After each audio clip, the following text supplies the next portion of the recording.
I'm introducing today to you Walktober. Walktober is this initiative that once people get walking more, why they chose October is a mystery, but maybe it's one of the last chances in the year that you could start be physical. And we are taking up this challenge of more walking by provoking some of the most rewarded walking artists on this planet, all gathered here, 10 of them. Uh, so now's the moment to define um, for now and for all what is walking art. If we don't get an answer on this question tonight, we will never get it. So I would first would like to invite you. I have 9 questions for 10 people for tonight. Uh, to as well to ask your question. You may have a burning question and or a question that you always wanted to ask but was afraid to do so to a walking artist to write this question into the chat. We have an hour and a half, so I will jump into it and I will ask you who I will address to introduce yourself very briefly, and followed by my question.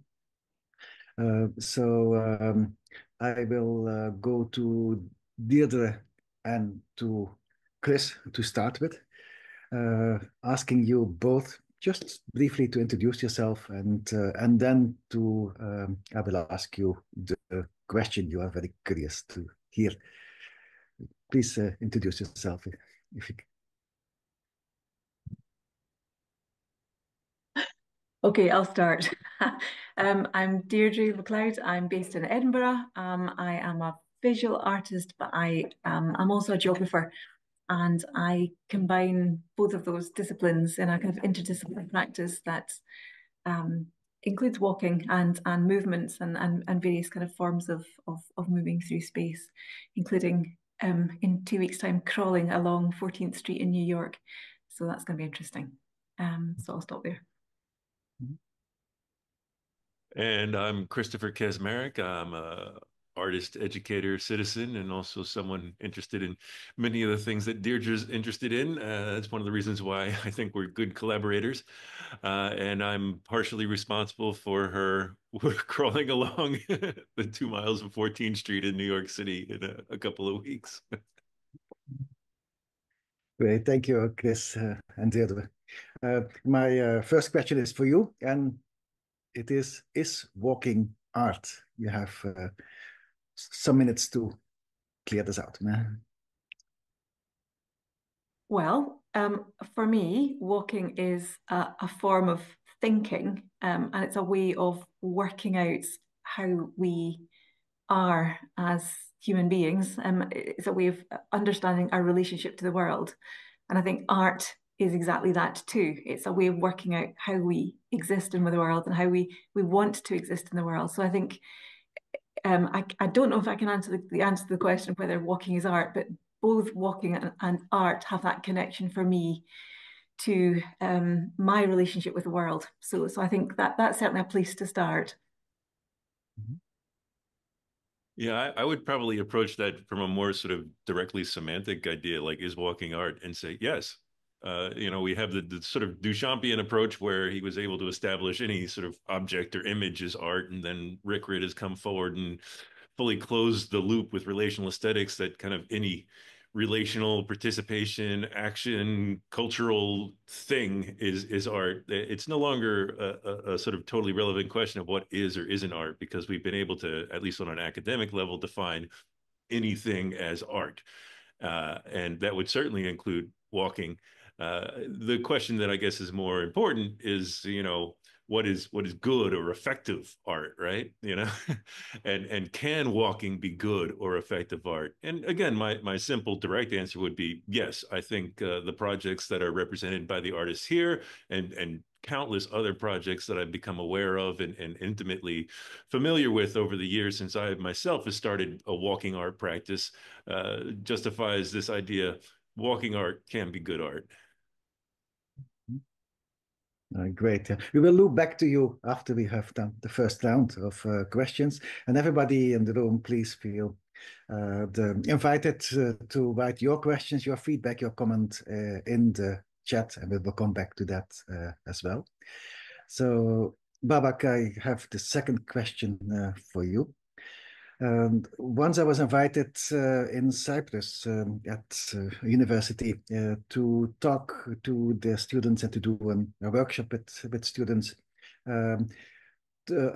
about walking art. And when I started to introduce myself and my practice, walking art, then I felt in this room that we had around 30 students, a very strange atmosphere, actually a hostility, very cold.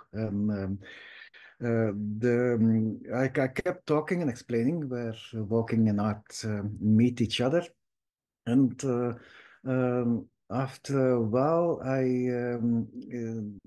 had the feeling that they were considering me to make fun of them by presenting walking as an art. But at a certain moment, this changed. I felt actually that that they started to have pity with me because they considered me to really to be serious about what I was saying. So, Babak, do we have to pity you? Well, maybe, but not perhaps in relation to my work as a walking artist. No, no, absolutely not. And I maybe would think that what you're describing is born out of a certain sense of ignorance. Sounds like a big word, but not being familiar with indeed that walking can be art, or that walking can be an integral part of an artistic expression, because indeed, say, generally speaking, mainstream considerations of what makes art or what doesn't make art typically would not involve the act of walking. So then to introduce something that seems very banal as something that can also be artistic might, by people who have not considered this before, be considered as something that could be pitied. But of course, we all know we're kind of like preaching to the choir here. We all know that that is not the case. So no, none of us need to be pitied. And maybe it's even the obverse, that we all should be commended for being able to draw out an artistic practice or an artistic vision out of something as simple in some ways as walking. Almost everyone can walk, and almost everyone can use this simple activity as a framework or a platform for artistically expressing themselves. So yeah, no, we should not. It's a terrible question. It's a terrible question, Geert. We should not be pitied. We should be commended. Then I go to Roelant. Roelant, does walking art need an audience? I would like to hear something about that from you.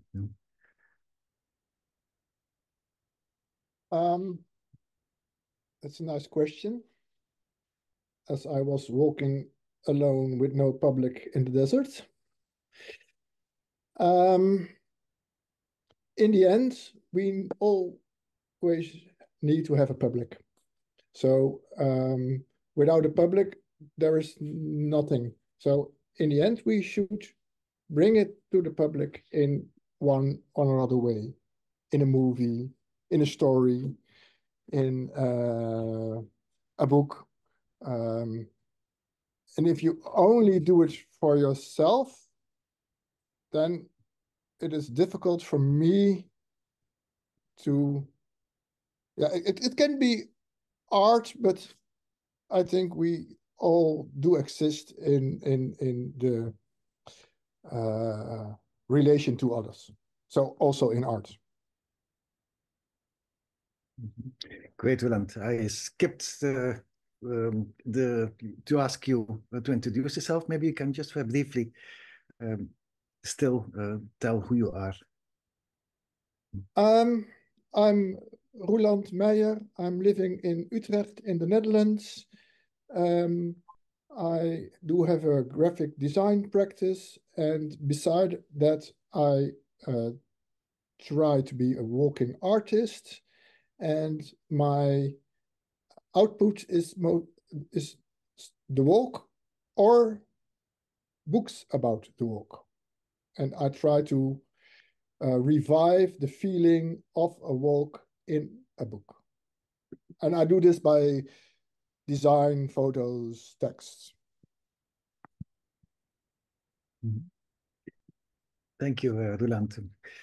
And my next question is for Janice. Hello, Janice. If you can briefly introduce yourself, and then I will ask a question to you. Yes. Yes, I'm Janice. I'm from Germany, and I'm a visual artist. I do mostly painting and drawing. And my drawing practice so far is that I draw while I walk. So I have a drawing machine, and I try to do this simultaneously and also combine it with VR painting. So yeah, this is my practice, but I also started to do some other walks recently, but this is not so far yet. Thanks, Janice. Now, we all know this famous expression, what was first, the chicken or the egg? What is first, the walk or the art?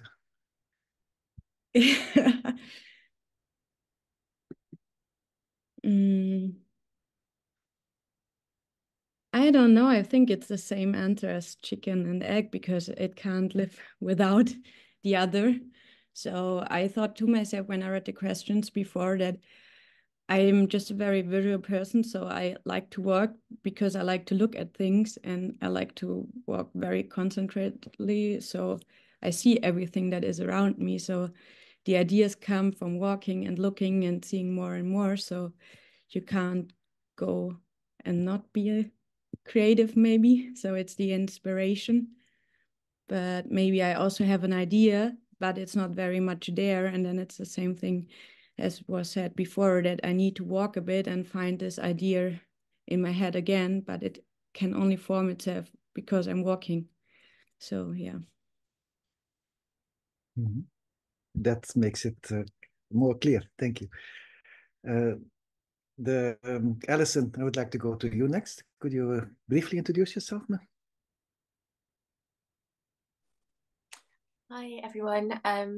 My name's Alison. So I'm a scenographer. So I started out as a theatre designer, and then I wanted to work outside of rooms. I wanted to meet people where they are, where they exist. And then that kind of led me much more into working in landscape. So most of my work now, so it's still performance orientated. So audience are very important, but it most of the time takes place within landscape.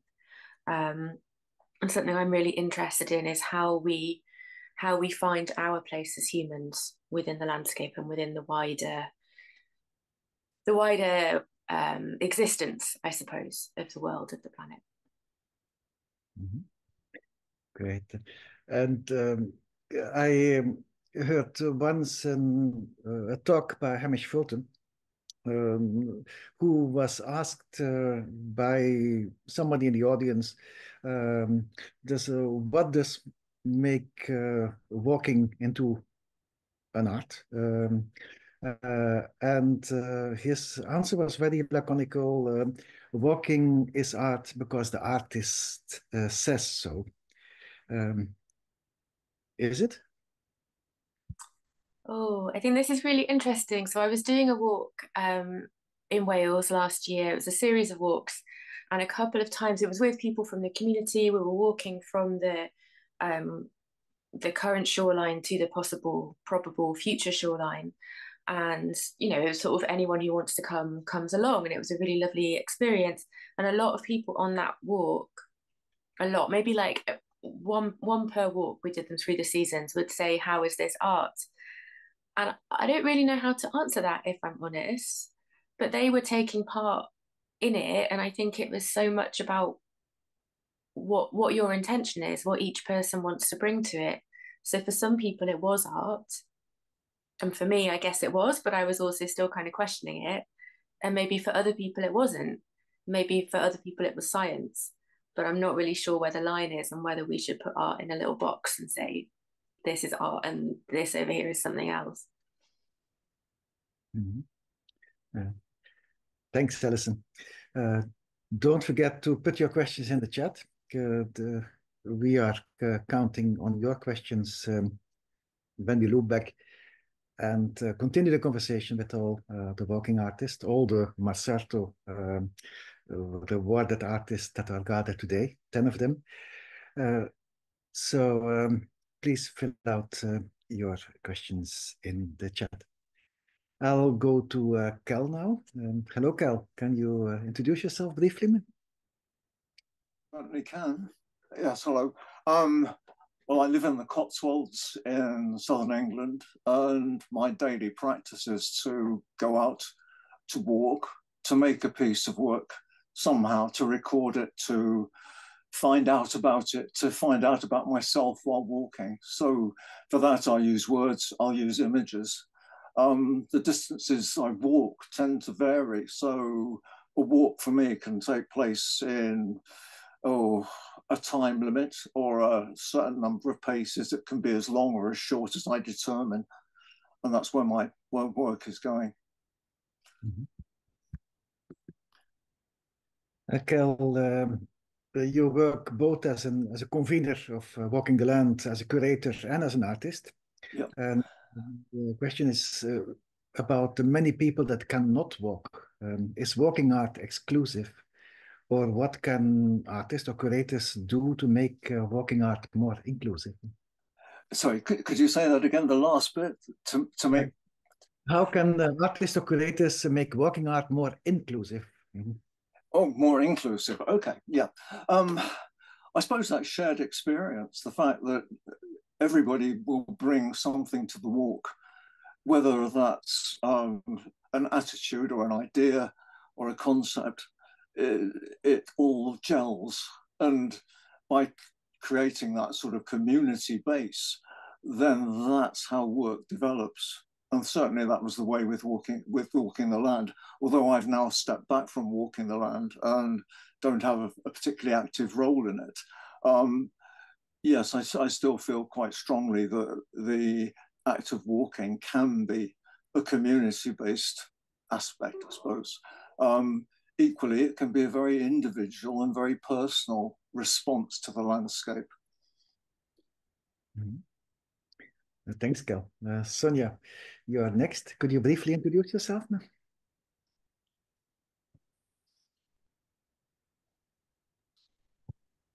Hello, I'm Sonia overall. Forgive my slightly croaky voice. I've had a very heavy cold. I live in Kent in the UK, and I'm a walking writer. My practice is rather like somebody was describing their walking drawing practice. I have a walking writing practice. I have an ambulatory writing practice, and I'm very interested in the crossover between text and performance, text and community walking, text and film, and so on. So that's kind of where I'm coming from, but I'm a words person first. And my question for you is, what fictional book may inspire people to walk more? Goodness, well, if a book, if you're looking for a work of fiction, if your work of fiction doesn't have a place in it, and it doesn't have elements of place in it, like in, you know, sort of temperature and ambience and sensory surroundings, then where is it? You know, it's just floating in midair. So I would say any fiction that has been written well, that articulates a world that exists, or people that exist in a world, is going to make you want to go out and explore. So I'm not going to name names because I think there's so many out there. It depends what length of walk you want. If you want to read something that's going to make you want to pack everything up on your back and you know, go off on an adventure for a couple of years, go and read some fantasy fiction. If you want something that's just going to take you for a walk around the town, or just, you know, to the end of your street and back, read something that's got a domestic setting. But every fictional text should have a tangible world in it.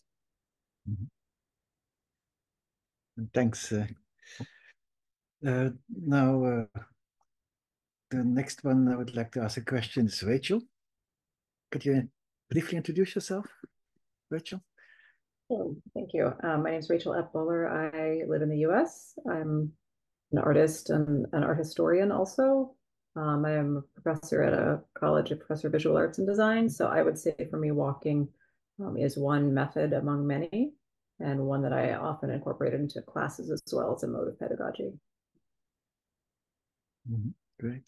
Now, in the same talk, Hamish Fulton said why walking is art, a question he got from somebody in the audience, that next to the fact that an artist is saying so, is that it also lets you walk as for the first time again and again. Do you think so? So can you repeat that? It lets you walk as if for the first time again and again? Is that what you said? Exactly. Okay. Yeah, I think so. So maybe going for me back to the pedagogy piece, I taught a class last spring where one of the assignments across the semester for my students was the first thing they had to do was to map out for themselves a path that they would walk every week. And then over the course of 16 weeks, they walked that same path every week, but with different walking scores or prompts from me related to things we were discussing in class or to other topics from the course. And so I feel like, you know, then in their reflections, they were able to walk again as if for the first time this path, because they were thinking about different things each time. So I think for them, the repetition of walking, but the sort of changing modality of the pedagogy allowed them to, I don't know, yeah, discover new things, layer the knowledges that they were acquiring through this mobile engagement, I guess. Thanks, Rachel. I have as well a question for Jenny. Could you introduce yourself, Jenny? Yeah, hi, my name's Jenny Staff and I live in Brighton in the UK, and I work with walking. I'm very interested in pilgrimages, and I make drawings and performances based on different pilgrimages that I have decided that I'm going to go on. So I don't tend to go on other people's routes, but that's something I'm looking into. So yeah. Now, my question for you is there a walking art tradition, or is walking art reinvented by each artist and each work again? Well, I think like everything else, we're bound by the historical context in which, you know, our historical context that we're in, and that our personal understanding is in, and our, you know, general societal understanding is of it. But, you know, we're all exploring as artists our own individual language and the subtleties of that and what that means to us as individuals. So I guess it's a bit of both, really, that we kind of play, and you know, lots of people make work that refers back to other people's walking practice, whether they know that or not consciously. So we kind of play within that tradition, I think.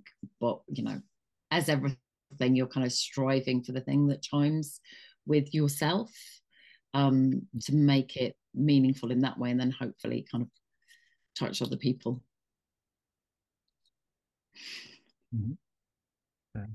Thank you, Jenny. Thank you for these, all 10 for these pearls that form the necklace of walking art. So we are with a small group today, so I'll address you personally because we almost all know each other. And I will ask you, the people that joined to listen to the speakers tonight, to introduce themselves as well, and then we start a conversation. So, Richard, would you like to say a few words about yourself, man? Hi there, I wasn't expecting to talk. My name's Richard White. I'm based just outside of Bristol in England. And my walking practices, I guess, is a sort of, it's a kind of critical engagement, critical creative engagement with uncomfortable stories, obscured histories, challenging kind of the mainstream official narrative that we are presented with, particularly at the moment around the history of slavery, the slavery economy and colonialism. Mm-hmm. Thanks. As I understand, Richard, you work mainly with sound, and actually, which is interesting because walking art comes out of three directions. The one direction is the visual arts at the end of the 60s, beginning of the 70s, at least if we talk about the 20th century walking art. The second is the more performative, the coming from dance, the beginning of the 60s, and Fluxus,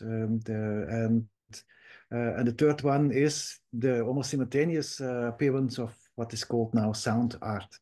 And these three ingredients form the cocktail that walking art is. So nice to have you here. Bob, would you like to introduce yourself briefly? And you belong to exactly to that strand of performative artists that shaped walking art in the 60s and 70s. So maybe it's nice to hear a bit about you. Okay. I have no frequency. I don't know anything about me, basically. I don't know. It's a puzzle. I think art's got to be about something. It's not about nothing. If it's not about anything, it's all theory and doesn't mean anything. So it's got to be about something, basically. That's it. I'm trying to make a film right now. I've been working on for a decade, and I want to know if anybody knows of any publishing companies. Someone's writing a biography of me, and I wanted to know that's about something. Don't know if it's an appropriate. I'm asking a real question.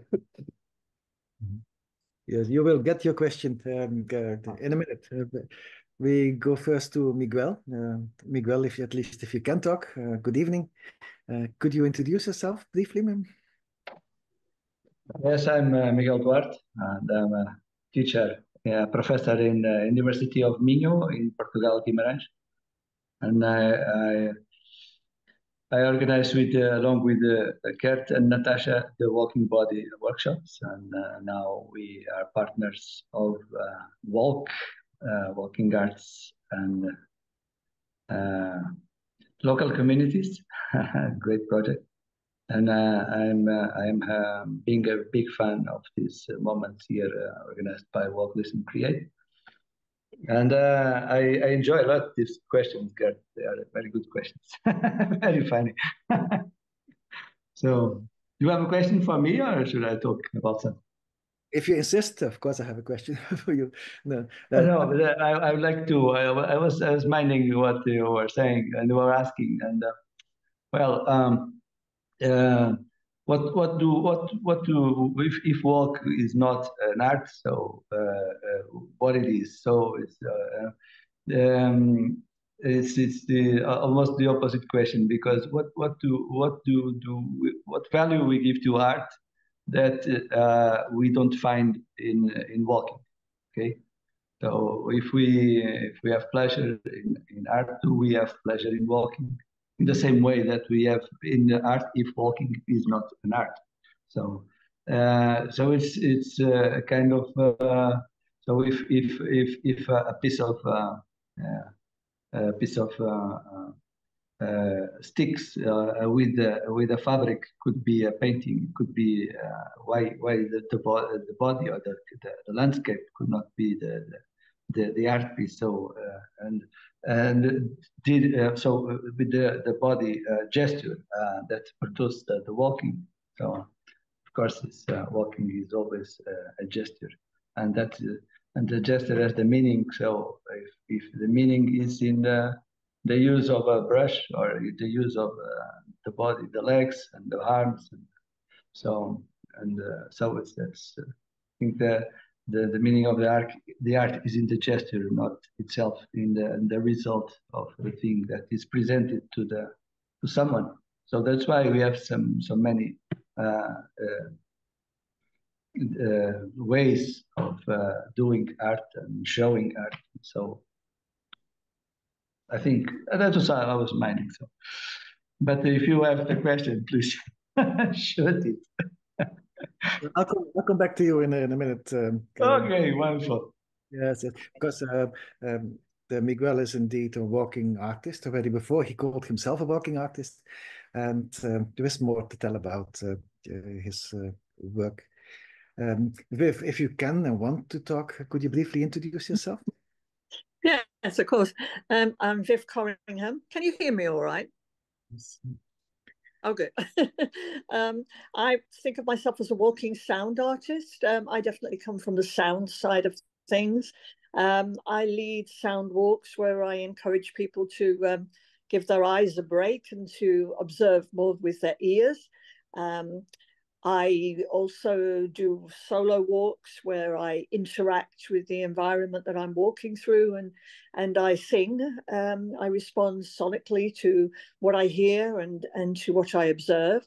And I walk with individuals who take me on walks that have meaning for them. And I try and reflect that meaning through my singing later on. And I think that probably sums up what I do. Thanks, Viv. Now, Inke, if you can and want to talk, it would be great to hear about you, some phrases. Yes. And by the way, the Dutch artists are very well represented. So happy to see you. Hi, everyone. So my name is Inke. I'm from the same city as Roelant is. Actually, today we were putting together a show that is called Artists That Are Who Are Walking. Not necessarily all walking artists, I think. For me, I think of myself as an interdisciplinary artist, and walking is one of the things that I'm really interested in. So my background is in photography first, and then visual arts. I also have I'm really interested in theater or the concept of scenography.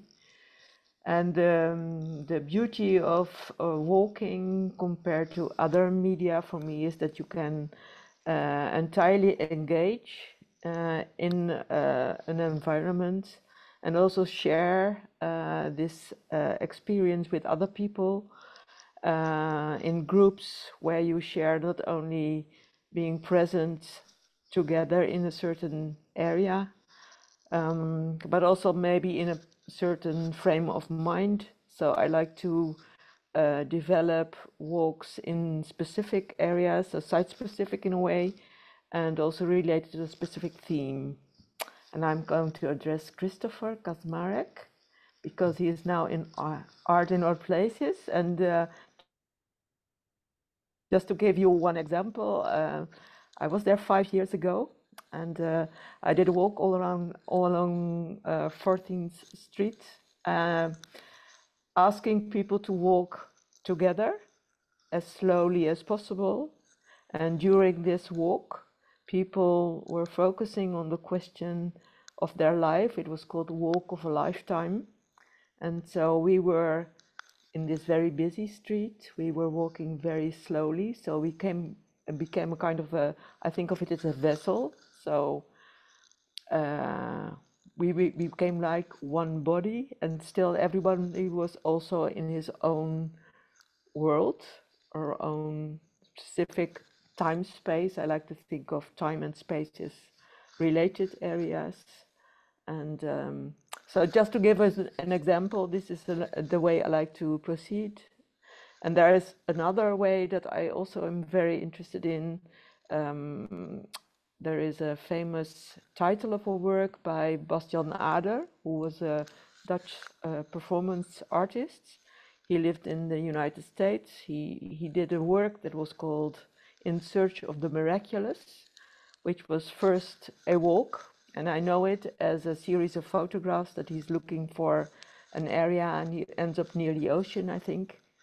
And this idea of In Search of the Miraculous, we talk a lot about walking and research, but I like to think of walking and searching as a different area. So more like, I think this is the artistic part of it, or the poetic maybe. So it's researching, but it's also searching. That's more or less. Thanks, Ike. We'll come back to that. Okay. Molly, you are from far away. If you can and want to, could you say something about yourself? Hi, everybody. It's tomorrow where I am, so very early. So my practice right now, I think Patricia, Christopher's wife, referred to it as a socially engaged practice because I'm one of the founders of the Australian Walking Artists. So I'm writing an essay because our book is going to be published in November about our exhibition that we held earlier in the year. So this whole forum is it's mixing with all this stuff because I've been looking through my old papers and other articles that I've read about walking and walking art. So hearing from all of you is fantastic because it's like, oh yeah, this is exactly what I'm writing about. But I think I come to walking art more from the visual art side as well as doing the walks, but with the camera and the drawings, and that's how I take it back into the gallery. So thanks everybody for everything that's happening this morning. It's great. Yes, thank you, Molly. It's great to talk with somebody already the next day. Annemarie, would you like to tell something about yourself? If you can. I cannot hear you, Annemarie. Yes, I know. I'm just unmuting. Can you hear me now? Yes, we can. Yes. Hi, everyone. I'm Anne-Marie. I actually do social media for Walk, Listen, Create.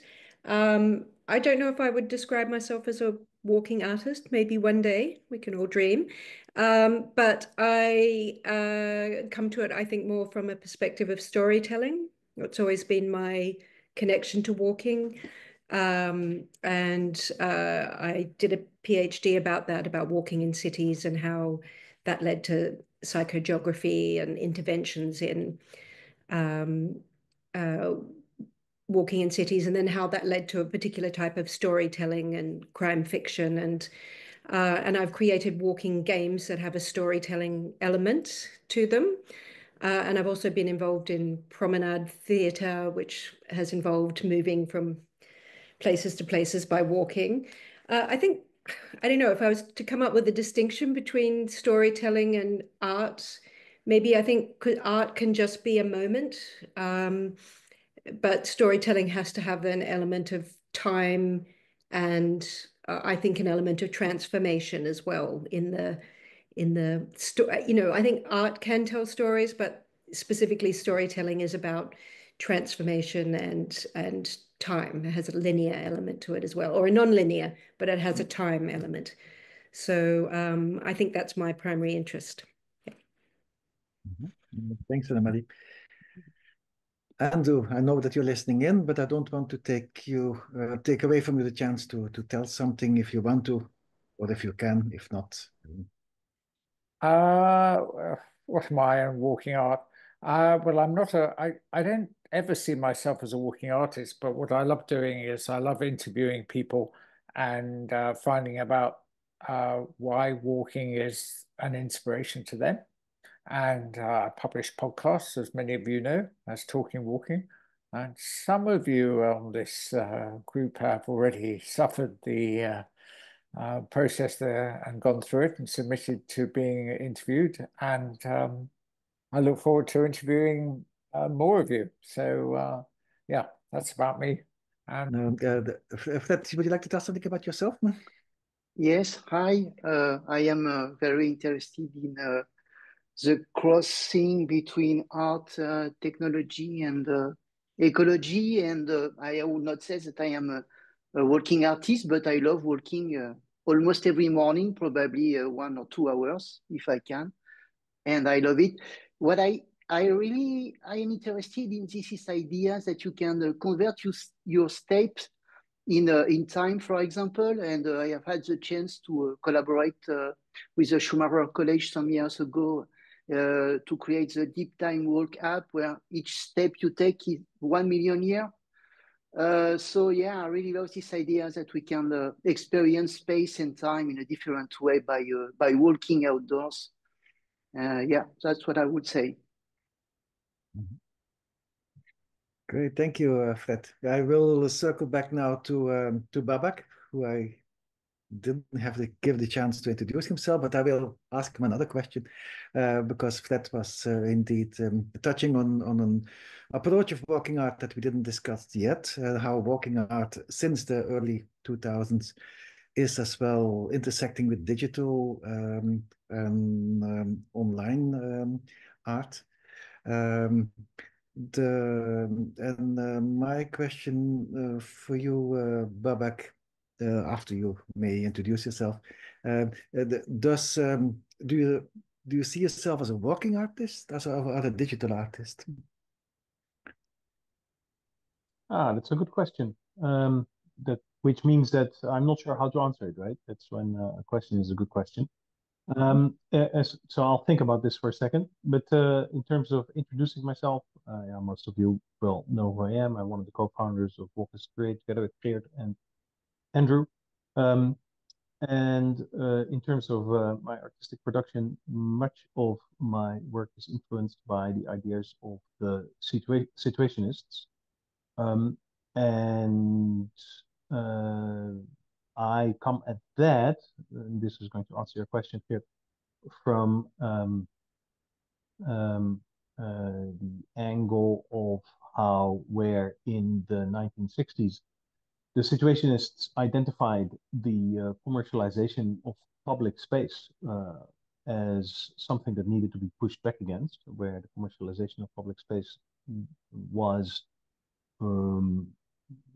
propagated, enacted, done by big capital in the 60s. But now, if we look at more modern times, this commercialization has also encroached on the private space. And this is done via the digital sphere. That is where after the Second World War, if we would move around, if we would be moving around in public space, we would be more and more bombarded by commercialization in the form of advertising that would be targeted at us moving through the public space. That advertising has moved into the private space via mostly now mobile technologies.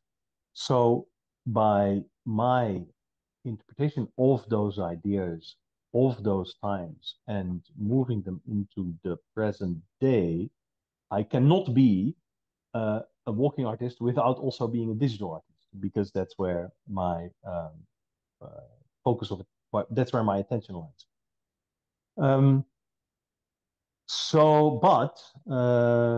Then to go back to your question here, am I more one than the other? Maybe, but then maybe more a bit of a digital artist, but it could not exist without being informed and influenced by the ideas and concepts of the situationists, which are inherent to being related to walking as an artistic, or involving walking as part of an artistic practice. So I think the end conclusion there is that I don't have a concrete answer for you, Phil. I'm sorry. Okay. That's the most interesting answer, an answer that is a question. Now, I see that Deirdre launches as well a question. So anybody who feels like to answer it can just say so. Deirdre, or you can ask a question yourself, of course. Please go for it.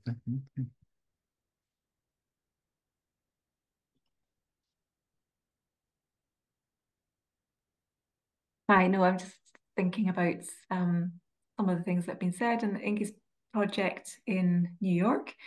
And I suppose the question that I had in my mind about, what makes walking art, and I suppose to answer that question, one of the things for me is that it is almost a material that can change your relationship to the world, and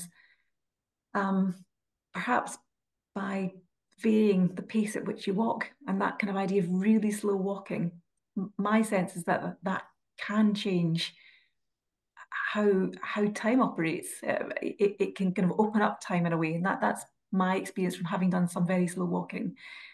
So I don't know if it's an observation or a question or just a kind of an intervention, but for me that's one of the qualities that walking has, that it can really change that kind of sense of time that you live with and that you perhaps take for granted. And I suppose, Inge in particular, I'd be interested in your view, perhaps just to get started. Exactly, as well, Fred already mentioned, we don't only walk in space, we also walk in time. So there is no real separation between both. And that gives a dimension that is often overlooked in the artistic process. Now, Bob, except if somebody would like to react on this time. I would, sorry. Can I just say something? Because, of course, the example I gave was about this walk in the sense of time and being in two, I like to think about layers. And I think Babak was just mentioning the digital world. For me, I think becoming more and more interested in the embodied presence of thoughts, maybe, or the awareness of reality being always layered somehow became stronger because of the digital world. But then again, I think that all these technologies that have become available to us, like sound recordings, so I learned to listen more by recording the sound, also in 14th Street, by the way. But then by careful listening through a device, I became aware that listening was a specific quality. And so next to the awareness of time, there is the different awareness of our different senses. And the way we are also, I think that is very important, connected in a sensorial way, but also in a kind of, well, memory is not really a sense, of course, but it opens up, or the sense of time is opened up maybe, well, I don't really have an answer as well. It's more like also questions about how these things are interrelated, really. That's what I think. Yes. I see that Annemarie and Rachel have two comments in the chat. Well, you can read it. I would like to go back to Roelant, because in your work, Roelant, exactly that element, time, is so present by making these long durational walks that you did, like in Turkey, and walks in the deserts that embrace not only to be lost in a big vast landscape by circling it, but also being in creating a time experience, returning and going round and round. how does that fit in your work, the concept of time?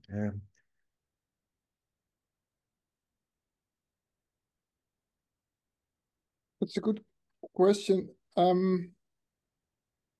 I like what time is doing to you when you're so long on a walk.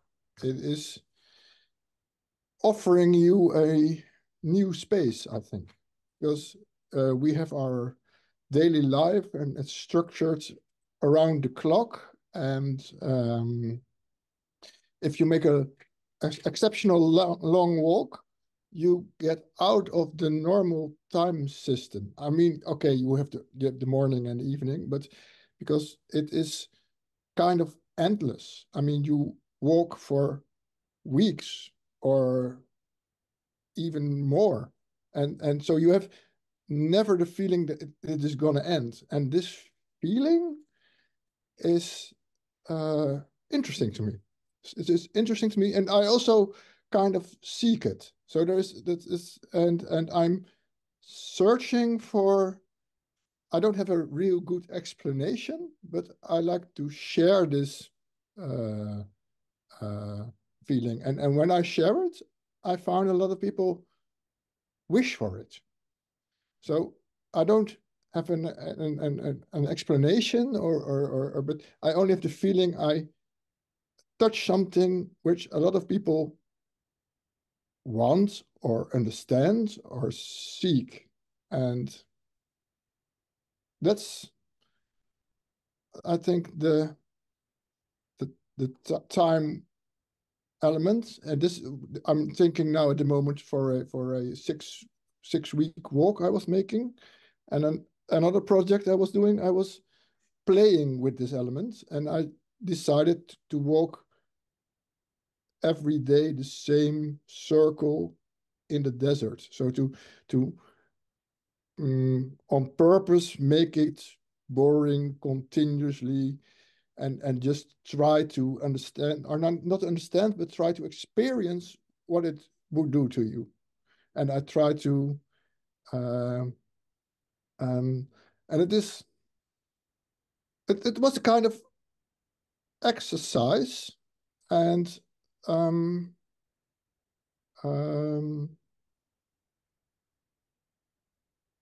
it comes back to normal things you also have in normal walking. That is sometimes when you walk, you have the feeling it was very long time because it was very hard. And actually it was only 10 minutes. And sometimes it's very fast and you've been ages. So it is this difference between reality and feeling is interesting to me. And so this are my thoughts in relation to time, I think. Thank you, Roelant. Marleen, I didn't skip you by intention.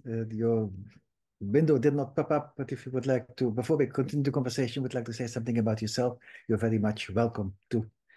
Thank you very much. So am I appearing on the screen? Yes, you are. Yeah. Oh, okay. Because not on my end, I'm not. Okay, so I'm Marleen Kreetz. I live in Newfoundland. Some of you may think it's Newfoundland. And I have a 6-acre patch of old growth boreal forest. You can see it behind me. That's about 2.5 hectares for you continental types. And I use this site I've been here for 22 years, and I use this site for all my work. As a visual artist, I've tried over the years to what I would call dematerialize my practice. I've never really been a studio artist where I go into a studio and make things. So in 2005, I started holding a multidisciplinary events here, walks, guided walks. And I've held over 40 of these events for the public, and over 900 people have come since 2005.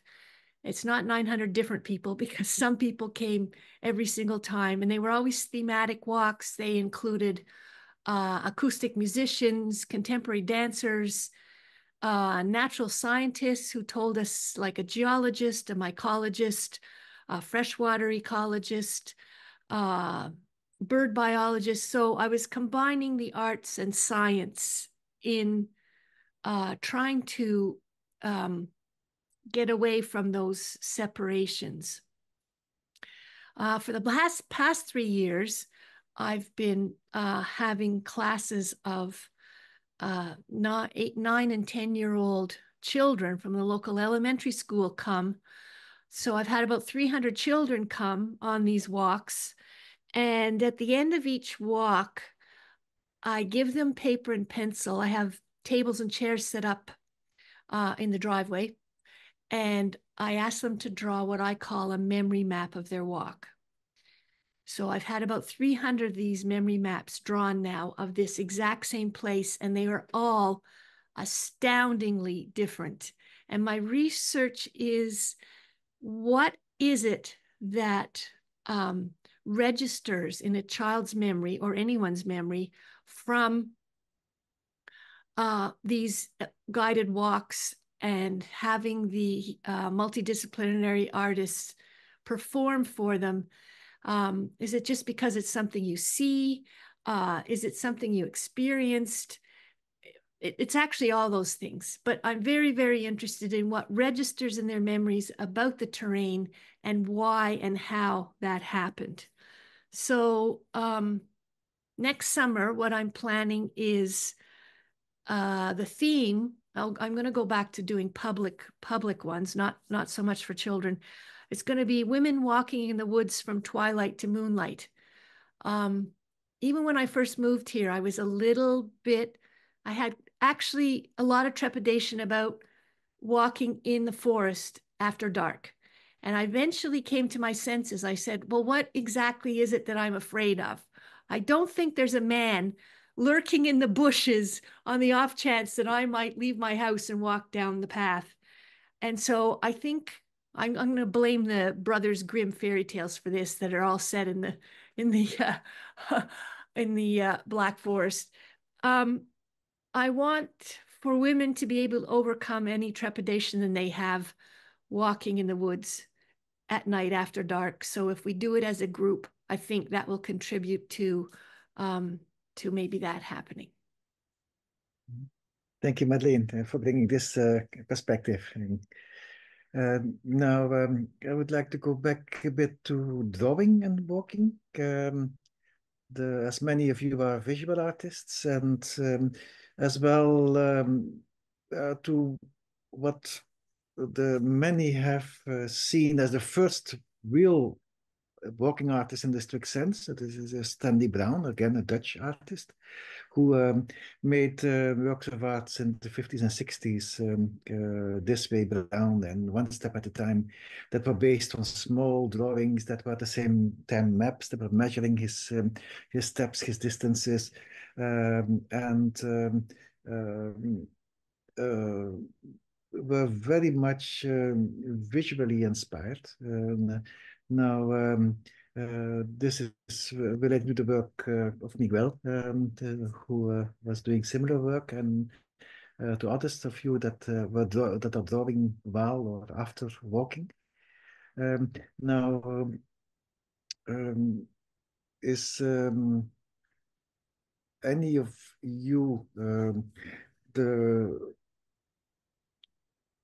having this affinity with walking and drawing? I would like to say something about that. I think in my practice especially, I re-walk the actual steps of the walk within the drawing, and that's very much kind of related to what we were talking about before, which is that kind of the time of the walk and being in that process of the movement and embodying that sensation of walking. And I think it's a way of making something that's been a solo walk into forward to an audience, but it's very much about the process of making it as well. So it's kind of it works in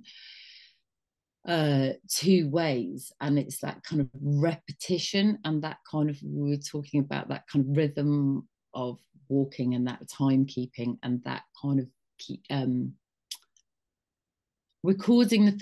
to record the physical sensation of it, but also the kind of mental and spiritual thing that goes on when you walk, that exploration, and kind of sharing that in performances with other people who join in with those kind of measurements of walks as a drawing. So that I can't remember who it was, I'm really sorry, who was talking about that kind of being together, making something, that kind of communal making as a vessel, but also being within your own space, but that we're actually leaving a trace there for other people to see. So we're adding another layer onto a space.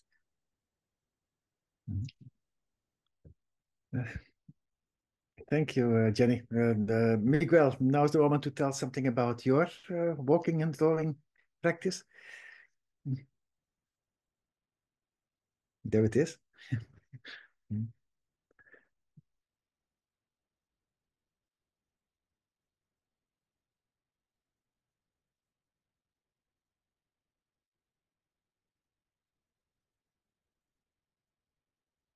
Don't forget in the meantime to check the chat. There are some very provoking and stimulating comments and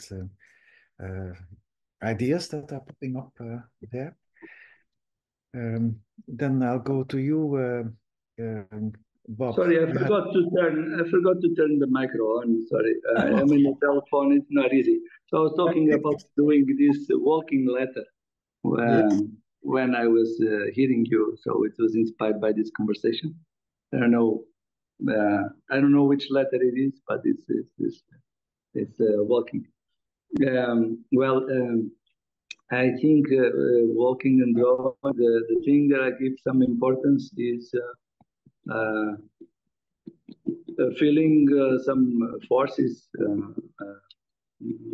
not physical forces, but connection forces of things that are happening while we're drawing. So while we're walking, and we can do it sometimes during the walk, and sometimes after or before. I don't know. So could happen to prepare something. But the thing is joining or try to evoke some of those forces in the drawing. Could be some mysterious forces like balance that we feel during walking, and we actually don't see balance, but the balance is always there. Only when we fall down we see balance or unbalance. Perhaps gravity is always present when we are walking, and gravity is very important. It's always there. So it's that things shape the way we saw the weight of the things. The weight is the heaviness of the things around us, and I think it could be related with the nature forces, but how we feel them in our body also.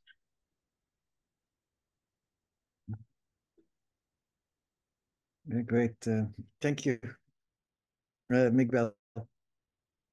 The very pertinent question, which also connects with some things that are written in the chat, is the remark that Bob had. Would you like to share it with us, Bob?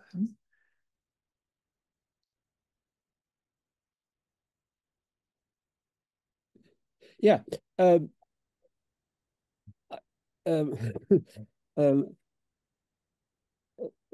Training at art school was to have a non-artistic approach to art and to not have preconceived ideas. It just seems that we've had a litany of labels this evening. I don't know But I've made a contact with Sonia, but that's strictly off the thing, which is very useful. I don't know what do people think about labels? Exactly. Yes. Labels like walking art and all that kind of stuff. Yes. Is walking art. I'm an artist, whatever. Is walking art the label, or is walking art the content? Question. Is it? Or another question is that just about ego? I don't think walking art is much about ego, personally. The label. At the label, yes. So the question is I think is an interesting one. Does walking art label art, or is it something that stands on its own, or both? About that. I'm willing to tackle that one. Yes, go for it. Yeah, I read your comment earlier, Robert, in terms of where was the exact thing? Ooh, what about non-artistic approach to art without any preconceived ideas? Why labels? You know, and that's a good sort of broad question, not just in terms of walking art as a defined practice, the labeled practice, but I think I might struggle similarly with you with the categorization of certain practices, artistic or otherwise.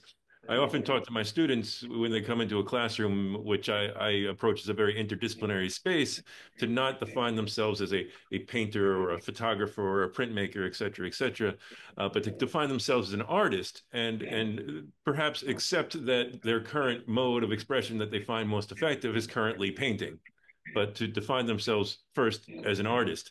And I think we as humans are drawn to defining and understanding something through words and labels. In fact, the way we are cognitive of our world is often through language. There's that really great thing about color, where the color blue, hopefully you've all heard this Radio Lab episode. If you haven't, check it out. Like, the ability to see the color blue is almost predicated upon the idea of knowing the word color blue. Check it out. So as we define our world, as we understand our world, we create these labels in order to create an identity. And I believe as a community, Walking Artists is so unique in the spectrum of what is culturally considered quote unquote art. There's a necessity to defining this as a practice in order to both justify and explain it as a community to the broader creative community, who may not see this as a space of quote unquote legitimate practice. And I say this as someone who's deeply embedded in academia, and walking is a large part of my practice, and I need to justify it within a space that is often narrowly defined through the idea of sculpture or printmaking or painting, you know, or photography, and what the heck is going on with walking. So yeah, do we need labels? Yes. Are they important to the artistic practice? For my thing, no. But for being able to exist within a world that works through definitions and categories, yes.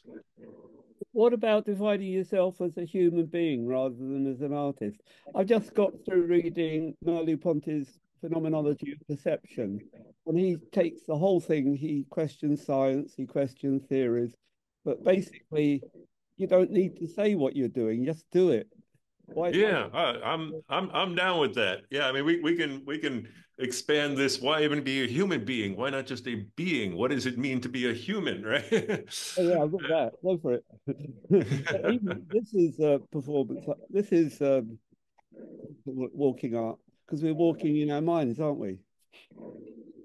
I mean, what's happening in this boat? It's kind of a situationist thing, to bring in Babak.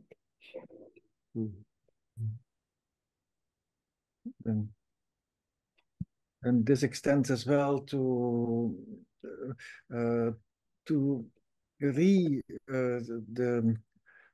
defining walking in a more than human perspective, and as well in a very inclusive perspective, to broaden walking not as something that is limited to having two legs and move physically to the landscape, but having all sorts of movement, imaginary, creatively, and translate this into an art form that that interacts with the space around you.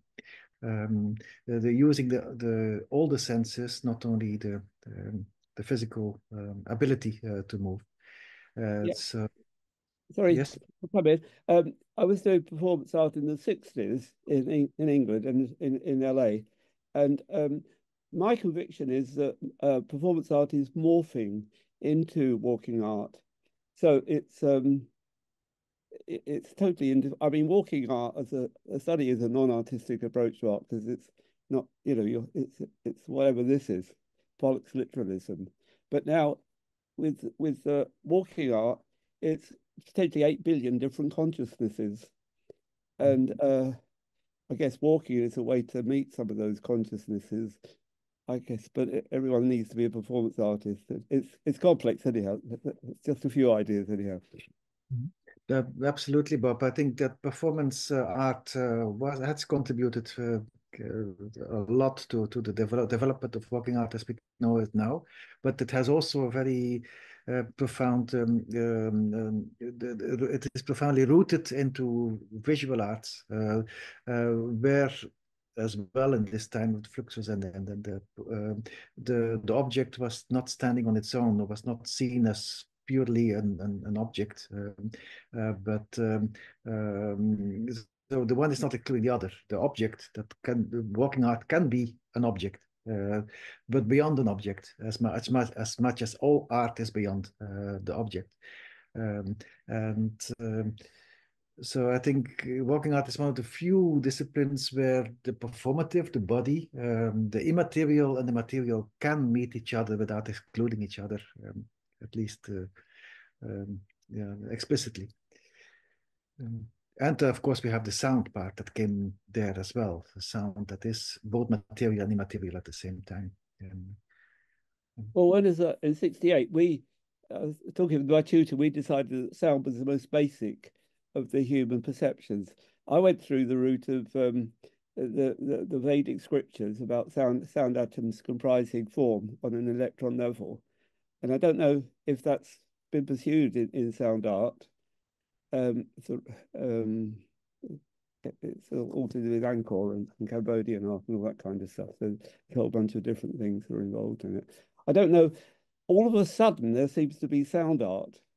Where does it come from? I don't know its history or anything. It just all of a sudden, everything's sound art. I don't follow that, to be honest with you. Maybe one of the first was Max Neuhaus, which you may know, the New York artist who was painting stop on his hands and going to listen on his hands and going to various places in the city, inviting people to follow him, walk with him, and then at the places where he was raising his hand, listening. So bringing in this element of listening into the walking. But it all came quite simultaneously. That's true. One of the aspects that was very much present in the 60s and 70s and still is, and then that's a question for Cal and for Sonia, if they would like to react on that, is the activist part of walking. Activist in the sense of related to community, decolonizing, opening the discourse about the public space versus the private space. And as well, including communities, which is actually the undercurrent of all, to my opinion, the undercurrent of all walking art. You cannot imagine walking art without this subversive social layer. Do you agree with that, Sonia? I think it's all a form of action, isn't it, for a start? Whether that form of action is activism is something else. Certainly, when we start thinking about walking in public spaces, we bring to it everything that's already been said about inclusivity and exclusivity. We bring to it the sort of, the various layers of privilege that walking brings and that goes with particular bodies as well. So as soon as we start to engage with ideas of sort of challenging spaces and how we are accommodated in them, I think it does become activist.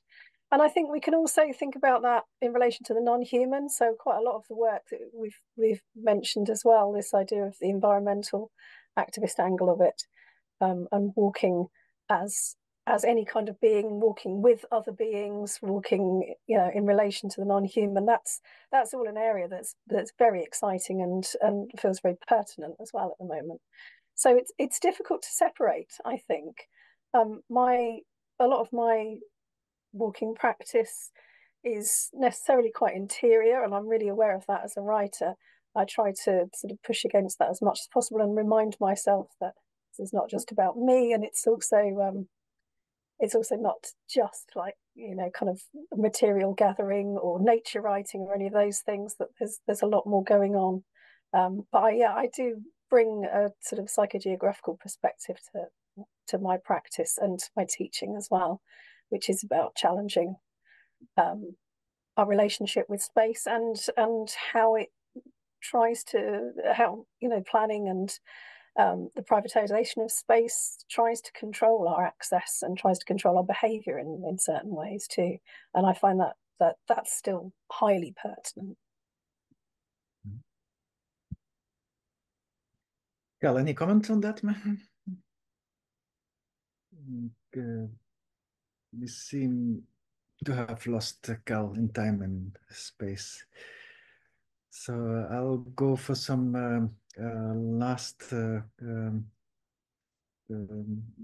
question interaction with Alison and Janice, who come both out of the art, the visual art context. And now walking art has a history, has a tradition. At least it is something that supports, that gives a body to what walking art is today. How do you feel walking art in the 21st century may go towards? And how do you see yourself and your practice in this contemporary walking art movement?